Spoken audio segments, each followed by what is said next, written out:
Episode 8 की शुरुआत होती है 1911 United states versus standard oil company. JD को कोर्ट में बुलाया जाता है उन सवालों के जवाब देने के लिए जिस कंपनी को उसने जीरो से लेकर आसमान की बुलंदियों तक पहुंचा दिया। एक तरफ जेडी पे सवालों की बौछार की जाती है तो दूसरी तरफ एक और बिजनेस लीडर अपनी कंपनी बनाने में फाइट कर रहा था एंड वो था हेनरी फोर्ड।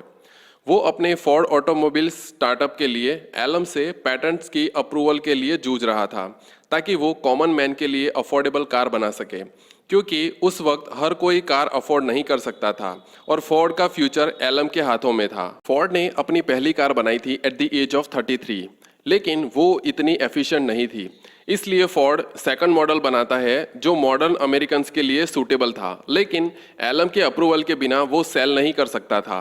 एलम से फोर्ड के अप्रूवल को रिजेक्ट कर दिया जाता है, लेकिन फोर्ड इतना जल्दी गिव अप करने वालों में से नहीं था। एंड हाँ, फोर्ड की तरह एक रिजेक्शन से निराश मत होइए।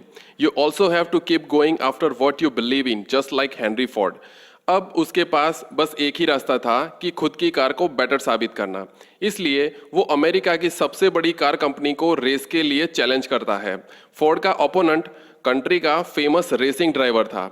बस दिक्कत यही थी कि फोर्ड ने आज से पहले कभी रेस नहीं की थी, तो आप अंदाज़ा लगा सकते हैं कि वो सिर्फ कार से नहीं बल्कि एक फेमस रेसिंग ड्राइवर से कम्पीट कर रहा था। और इस तरह दोनों के बीच रेस शुरू होती है एंड रेस एक बिलीवर की जीत के साथ दी एंड होती है, जिसे अपनी कार पे पूरा यकीन था। कंट्री के फेमस रेसिंग ड्राइवर को हराकर वो इंस्टेंटली फेमस हो जाता है, तो इस तरह एलम के ना चाहते हुए भी उसे अप्रूवल मिल जाता है एंड इन्वेस्टर से आज की कीमत से $700,000 इन्वेस्टमेंट के साथ अपनी पहली फोर्ड मोटर कंपनी की शुरुआत करता है एंड अपने विजन को अचीव करते हुए कार लॉन्च करता है। लेकिन एलम को फोर्ड की इंस्टेंट सक्सेस कुछ हजम नहीं होती और वो उस पे पेटेंट इन्फ्रिंजमेंट का केस फाइल करते हैं। इधर फोर्ड अपने विजन के रास्ते में आने वाली एवरी प्रॉब्लम को हटाने के लिए निकलता है, तो उधर मॉर्गन अपने यूएस स्टील की मोनोपोली को गवर्नमेंट की हिट लिस्ट से दूर रखने की कोशिश करता है। अपने पावर एंड इन्फ्लुएंस की वजह से उसे कंट्रीज के इंफ्रास्ट्रक्चर के कई प्रोजेक्ट्स मिलते हैं, लेकिन उसे अब तक का most challenging and biggest project मिलने वाला था। उस वक्त अटलांटिक एंड पैसिफिक ओशियन को कनेक्ट करती 82 किलोमीटर लॉन्ग आर्टिफिशियल कनाल को बनाने की ताकत मॉर्गन के अलावा किसी में नहीं थी। मॉर्गन गवर्नमेंट के लिए एज अ मिडलमैन बनकर इस प्रोजेक्ट को स्टार्ट करने के लिए आज की कीमत से $7 बिलियन रेज करता है एंड उसे सक्सेसफुली कंप्लीट भी करता है। पनामा कनाल को बनाना उस वक्त का one of the most ambitious project था, जो मॉर्गन के पावर एंड इन्फ्लुएंस के बिना इम्पॉसिबल था। उधर जजेस ने स्टैंडर्ड ऑयल के अगेंस्ट अपना डिसीजन बना लिया था एंड आखिरी बार जेडी को पूछा जाता है अपने डिफेंस में कहने के लिए। जेडी इमोशनल होकर कहता है कि जब मैंने ऑयल इंडस्ट्री में पैर रखा तब हर जगह अफरा तफरी फैली हुई थी। वो मैं था जिसने सब ठीक किया और जिस तरह मैंने बिजनेस किया उसके अलावा मेरे पास कोई और रास्ता नहीं था। जब मैंने लोगों के घरों में नाइट लैम्प पहुंचाए तब किसी ने कंप्लेंट नहीं की। जब मैंने लोगों को जॉब्स दी तब भी किसी ने सवाल नहीं पूछे। और आज ऑयल ही है जिस पे ये पूरी कंट्री चल रही है। योर ऑनर, आप इसे मोनोपोली कहते हैं, मैं इसे एंटरप्राइज कहता हूँ। अब आप ही बताइए, कंट्री को इतना कुछ देने के बाद मैं यहाँ क्या कर रहा हूँ। ये सुनकर जजेस की बोलती बंद हो जाती है एंड कोर्ट एडजर्न की जाती है। फोर्ड का तरीका बिजनेस मोनोपोलिस्ट से डिफरेंट था। वो कंपटीशन में बिलीव करता था एंड अपने वर्कर्स में बैलेंस बनाए रखने के लिए उन्हें $5 अ डे पे काम पे रखता था, जो दूसरी फैक्ट्रीज की कंपैरिजन में ऑलमोस्ट डबल तनख्वाह थी। फोर्ड ना सिर्फ उन्हें अच्छी तनख्वाह दे रहा था बल्कि उनके लिए safe and productive work environment भी बना रहा था।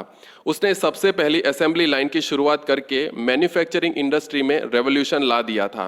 अपनी कंपनी में इनोवेशन करने के लिए उसे एलम से लॉ सूट जीतने बाकी थे एंड उसकी तकदीर अब फेडरल कोर्ट के हाथों में थी। उधर स्टैंडर्ड ऑयल के अगेंस्ट कोर्ट ने अपना डिसीजन ले लिया था। कोर्ट के डिसीजन से स्टैंडर्ड ऑयल को 34 स्मॉल कंपनीज में डिसमेंटल कर दिया जाता है एंड जेडी को ईच न्यू कंपनी में शेयर होल्डिंग दे दी जाती है। इस तरह एज ऑफ मोनोपोली का दी एंड हो जाता है।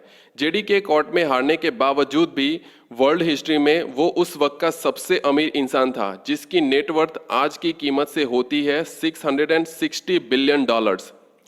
इन 1913 मॉर्गन की नींद में ही डेथ हो जाती है। उसने अमेरिकन फाइनेंस पे ऐसी इंप्रेशन छोड़ी थी कि उसे ट्रिब्यूट देने के लिए न्यूयॉर्क स्टॉक एक्सचेंज पूरे एक दिन के लिए बंद रहता है। जेडी एन कार्नेगी मॉर्गन की कब्र पे जाकर उसे श्रद्धांजलि देते हैं। मॉर्गन की डेथ ये दोनों के लिए वेकअप कॉल था। अब ये दोनों एक दूसरे को कंपेटिटर्स की नज़र से नहीं बल्कि रिस्पेक्ट की नज़र से देख रहे थे।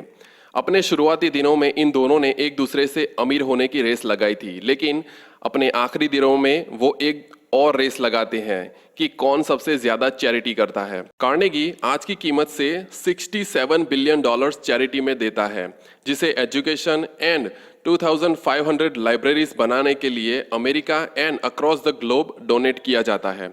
लेकिन जेडी इस कंपटीशन में आगे निकलते हुए वो कई सारी यूनिवर्सिटीज एंड चर्चेज में डोनेट करता है and at the age of 79 वो आज की कीमत से $38 बिलियन का रॉकफेलर फाउंडेशन बनाता है, जिसका बेनिफिट आने वाले कई सालों तक लोगों को होने वाला था। एंड अपने एंटायर करियर में वो आज की कीमत से $100 बिलियन डोनेट करता है। इधर फोर्ड एलम के अगेंस्ट केस जीत जाता है एंड उसे बिना किसी दिक्कत के अपने विजन को अचीव करने की परमिशन मिल जाती है। इस तरह फोर्ड की बनाई कार जेडी के गैसोलीन पे चलती है, फोर्ड की कार बनाई जाती है कार्नेगी स्टील से एंड फैक्ट्रीज चलती है मॉर्गन की इलेक्ट्रिसिटी से।